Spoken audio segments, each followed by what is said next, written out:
So this is the first video of my Morris 850 restoration project. I thought I'd just go around the car and outline a few different things that I've been working on lately.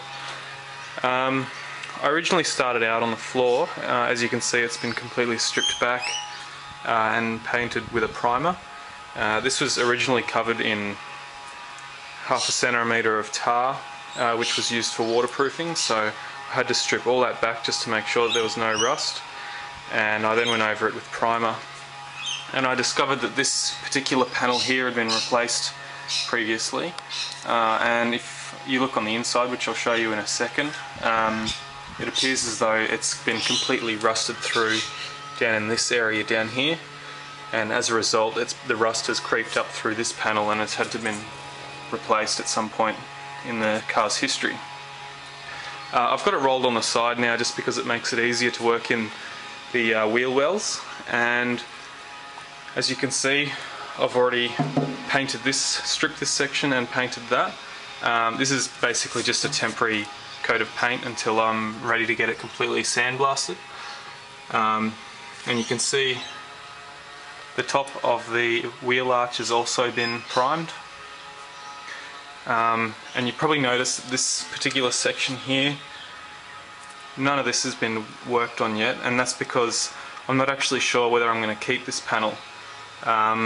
It looks pretty rusty through some of the sections, and if you look on the front, it just is quite a poor panel, and I think it's probably going to be easier for me to just cut the panel down the seam here and completely remove that front section off the car.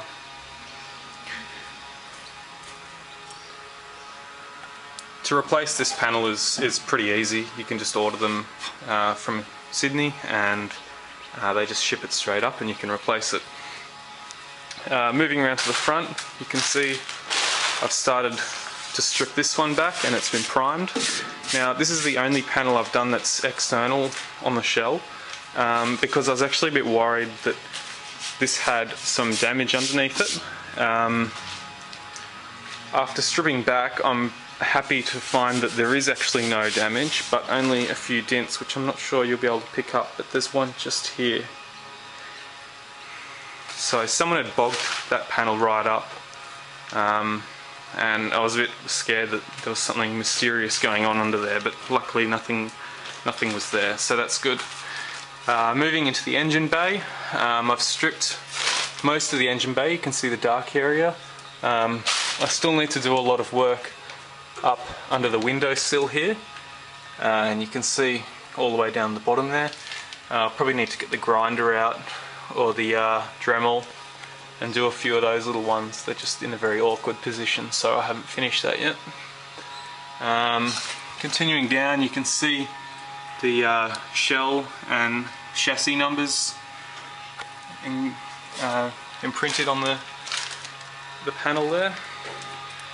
Now if we go into the car, I've almost done no work at the rear of this car, and that's just because I basically want to cut it off. It's too hard to actually to patch these particular rust sections up on the back. You can see here, this is the rear of the firewall, right where the back seat sits, and the rust is just completely rusted through there. And if I had to patch that, then well, I probably will have to patch that, but I'm guessing that the rust has probably continued all the way through onto the other side of this panel. This floor was covered in tar as well, as per the underneath side of it. I've had to strip all the tar back and prime it, so you can see that's why it looks a bit black. And the same for the front panel. And here you can see this panel that's been replaced, and if you look, I'm not sure whether you'll be able to pick it up, but you can see all of this down here is just 100% rust, and someone's already tried to patch that panel there. But other than that, it doesn't look too bad. You can actually purchase this particular panel, and you basically cut down here and replace it, the whole panel, with a fresh new panel.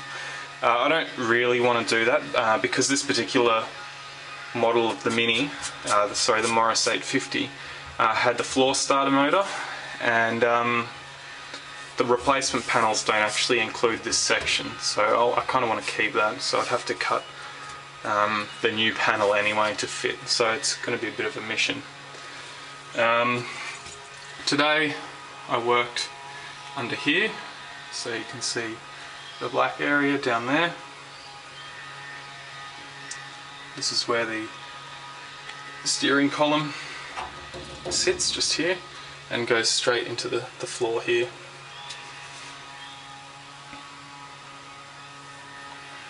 So I'll move around to the back so I can give you an idea of what I'm referring to with this rust. So you can see where the rear subframe sits, which is along down the bottom here and then up the back here. That's basically just been completely rusted through. There's a lot of little bits of rust in the corner, and particularly down here there's a lot of nasty rust, so I think I'm actually just going to have to cut the whole floor off the bottom of this car. As you can see from the inside, it's all rusted through. I'm going to have to cut it off and replace it, which is going to be a very expensive panel and may actually warp the shape of the car, so I'm going to have to be very careful. I think I'll get that one professionally done because I'm not too sure on how to do that one exactly. And you can also see I've primed some of the seams here. Someone's tried to do a weld job on this and it's just rusted up, so I've put some rust converter in there just to clean that one up, but as I said, that may change if I need to replace that panel. And in the past life of this car, someone's decided that they didn't like the original Mini lights and have replaced it with the later Clubman light system, which is the square light. So I'm going to have to buy a replacement panel to fit in behind here to let me fix the original Mini lights onto this shell. That's basically where I'm up to after about 6 weeks worth of work. I'm hoping in another month it should be ready to get these panels replaced, and then should be ready for painting.